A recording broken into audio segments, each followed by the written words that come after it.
ഒരു കോഴിക്കോടൻ രുചിയുടെ പുതിയൊരു വീഡിയോയിലേക്ക് എല്ലാവർക്കും സ്വാഗതം. പുതിനയിലയും മല്ലിയിലയും കൊണ്ട് അസൽ ടേസ്റ്റിലൊരു ചമ്മന്തി ഉണ്ടാക്കുന്നതാണ് കേട്ടോ അത് വീഡിയോയിലിട്ടിട്ടുള്ള റെസിപ്പി. ചമ്മന്തി ഉണ്ടാക്കുന്നതിൻ്റെ മുന്നേ ഞാൻ ഈ പുതിനയില, പച്ചമുളക്, മല്ലിയിലയൊക്കെ കിട്ടിയാൽ എങ്ങനെയാണ് ഒരു 2-3 ആഴ്ച വരെ കേടുകൂടാതെ സൂക്ഷിക്കണതെന്നാണ് കേട്ടോ ആദ്യം കാണിക്കുന്നത്. മല്ലിച്ചപ്പ്, കറിവേപ്പില, പുതിന ഇതിലൊക്കെ വെള്ളത്തിൻ്റെ അംശം ഉണ്ടെങ്കിൽ ഒരു കോട്ടൺ തുണിയിൽ ഒക്കെ നല്ലോണം ഒന്ന് ഒപ്പിയെടുക്കുക. എന്നിട്ട് പ്ലാസ്റ്റിക് കുപ്പിയോ ചില്ല് കുപ്പിയോ ഏതായാലും വേണ്ടില്ല, വെള്ളത്തിൻ്റെ അംശം തീരെ ഇല്ലാതെ നല്ലോണം തുടച്ചെടുത്തിട്ട് തണ്ടിൻ്റെ മുകളിൽ നിന്ന് ഇല അടർത്തിയിട്ട് കറിവേപ്പിലയും പുതിനയിലയും അങ്ങനെ ടൈറ്റാക്കിയിട്ട് അടുത്ത് സൂക്ഷിക്കുക. മല്ലിയില വേരൊക്കെ കളഞ്ഞിട്ട് ചെറിയ കഷ്ണങ്ങളാക്കി മുറിച്ചെടുക്കുക. ഈർപ്പൊക്കെ നല്ലോണം തുടച്ച് കളഞ്ഞതിന് ശേഷം എന്നിട്ടൊരു പരന്ന പ്ലാസ്റ്റിക് ബോക്സോ അല്ലെങ്കിൽ സ്റ്റീലിൻ്റെ ഒരു ബോക്സോ എന്തായാലും വേണ്ടില്ല, അതിൻ്റെ അടിയിൽ ന്യൂസ് പേപ്പറിൻ്റെ കഷ്ണം വെക്കുക. എന്നിട്ട് അതിൽ മല്ലിച്ചപ്പ് വെച്ച് കൊടുക്കുക. അധികം ഉണ്ടെങ്കിൽ പിന്നെ ഒരു ലെയറാക്കിയിട്ട് കഷ്ണം കടലാസ് വെക്കുക, പിന്നെ അതിൻ്റെ മീതെ ഇട്ട് കൊടുക്കുക. എന്നിട്ട് അതിൻ്റെ നന്ന മീതെ 2 അട്ടിയിൽ 2 കഷ്ണം വെച്ച് കൊടുക്കുക. എന്നിട്ട് ടൈറ്റായിട്ട് അടച്ച് വെക്കുക. പച്ചമുളക് ഞെട്ടി പോക്കാതെ തന്നെ പ്ലാസ്റ്റിക് കവറിൽ നല്ല ഭദ്രമാക്കിയിട്ട് കെട്ടി വെച്ചാൽ കേട് വരാതിരിക്കും കേട്ടോ. 2.5 ആഴ്ചകളായ സാധനങ്ങളാണ് കേട്ടോ ഇതൊക്കെ. അപ്പം ഞാനെന്തായാലും ഈ ചമ്മന്തി ഉണ്ടാക്കുമ്പോൾ ഇതും കൂടി കാട്ടിത്തരാൻ വിചാരിച്ചിട്ടാണ്. ഇനി ഇതൊന്ന് ചമ്മന്തി ഉണ്ടാക്കാൻ വേണ്ടിയിട്ട് കുറച്ച് പുതിനയും മല്ലിച്ചപ്പും പച്ചമുളകും ഒരു പാത്രത്തിലേക്ക് ഇട്ടിട്ടുണ്ട്. കടയിൽ നിന്ന് വാങ്ങിക്കണ കറിവേപ്പിലയിലും ഇതിലൊക്കെ നല്ല കീടനാശിനി പ്രയോഗം നടത്തിയിട്ടുണ്ടാവുമല്ലോ. അപ്പോൾ അതുകൊണ്ട് ആ വിഷമയമൊക്കെ ഒന്ന് പോക്കാൻ വേണ്ടിയിട്ട് കുറച്ച് കല്ലുപ്പും 1/2 ടീസ്പൂൺ മഞ്ഞൾപ്പൊടി ഇട്ടിട്ട് ഒരു 5 മിനിറ്റോളം വെള്ളത്തിലൊന്ന് കുതിർത്തി വയ്ക്കുക. എന്നിട്ട് അത് ആവശ്യത്തിന് എടുക്കുന്ന സമയത്ത് 2-3 പ്രാവശ്യം വേറെ വെള്ളത്തിൽ കഴുകിയതിന് ശേഷം വേണം കേട്ടോ എടുക്കാൻ.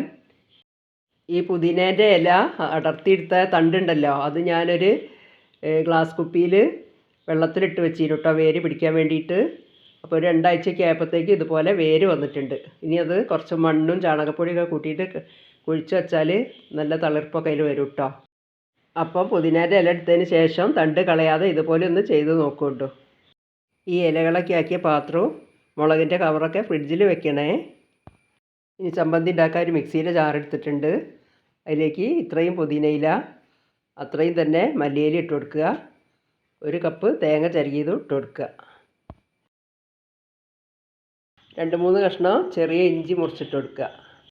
ഉദരസംബന്ധമായിട്ടുള്ള പ്രശ്നങ്ങൾക്കൊക്കെ പറ്റിയ നല്ലൊരു ചമ്മന്തിയാണ് കേട്ടോ ഈ പുതിന, മല്ലിച്ചപ്പ്, ഇഞ്ചിയൊക്കെ കൂട്ടിയ ഈ ചമ്മന്തി. 2-3 വെളുത്തുള്ളി അല്ലി, 3-4 ചുവന്നുള്ളി, 5-6 പച്ചമുളക്,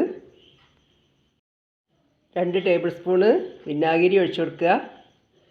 വിനാഗിരിക്ക് പകരം ചെറുനാരങ്ങേൻ്റെ നീരുണ്ടെങ്കിൽ 2 ടേബിൾ സ്പൂൺ അത് ഒഴിച്ചു കൊടുത്താലും മതി കേട്ടോ. ഈ ചമ്മന്തിയിലേക്ക് ആവശ്യമായിട്ടുള്ള ഉപ്പിട്ട് കൊടുക്കുക. ഞാൻ 1/2 ടീസ്പൂൺ ഉപ്പിട്ട് കൊടുക്കുന്നുണ്ട്. പിന്നെ ഈ ഉപ്പ്, പുളിപ്പ്, എരിവും ഒക്കെ ബാലൻസ് ചെയ്യാൻ 1/4 ടീസ്പൂണ് ശർക്കര പൊടിച്ചതും ഇട്ട് കൊടുക്കുക. എന്നിട്ട് 1 സ്പൂണ് വെച്ചിട്ട് അതൊക്കെ കൂടി നല്ലോണം ഒന്ന് ഇളക്കി യോജിപ്പിച്ചതിന് ശേഷം തരിതരിപ്പായിട്ട് അരച്ചെടുക്കുകയാണ് വേണ്ടത്. വല്ലാതെ അരച്ചിട്ട് അങ്ങോട്ട് പേസ്റ്റാക്കി കുഴഞ്ഞു പോകരുത്. ഈ ഒരു പാകത്തിലാണ് അരച്ചെടുക്കേണ്ടത്. ഈ ബിരിയാണീൻ്റെയും നെയ്ച്ചോറിൻ്റെയൊക്കെ കൂടെ സൈഡ് ഡിഷായിട്ടൊരു ചമ്മന്തി ഉണ്ടാവുമല്ലോ, ആ ചമ്മന്തിയാണ് കേട്ടോ അത്. സൂപ്പർ ടേസ്റ്റുള്ളൊരു ചമ്മന്തിയാണ്. ഇനി മിക്സിയിൽ ചാർന്നതൊരു ബൗളിലേക്ക് മാറ്റുക. അങ്ങനെ അടിപൊളി ടേസ്റ്റിൽ ഒരു മല്ലിയില, പുതിനയില ചമ്മന്തി ഇവിടെ റെഡി ആയിട്ടുണ്ട്.